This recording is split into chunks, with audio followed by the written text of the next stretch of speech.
psychyogi.org. Today we're going to be considering the case of Phineas Gage, who was born in 1823 and died at the age of 36 in 1860. The photo of him there shows him holding the tamping iron, which went through his skull, taking out his left temporal lobe, frontal lobe, and his left eye. So the accident occurred on the 13th of September 1848. He worked for a railway company as a foreman. One of the things they were doing is building a railway, and what Phineas Gage was doing at the time was tamping dynamite into rocks, so putting dynamite into rocks and blowing them up to make room for the railway. That involves using a tamping iron, the big stick that we see him hanging there. It's a big piece of iron.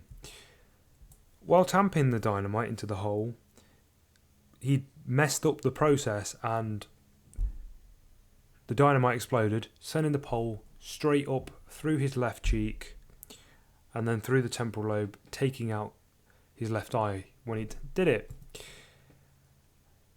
He survived, and he was even conscious after the incident.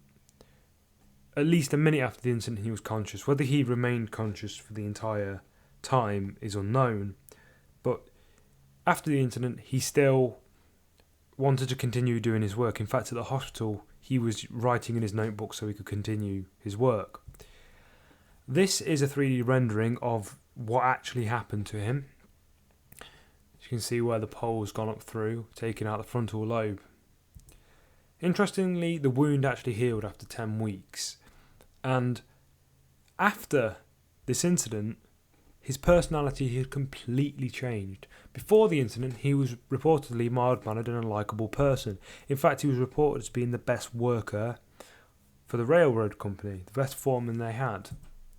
But after the accident, Gage became irritable, short-tempered, and he constantly swore. And he then lost his job because he treated people badly and he wasn't the same person anymore. So why is this case important? Two main reasons. It suggested a link between brain areas and behaviour. And it also provided support for the biological approach to behaviour.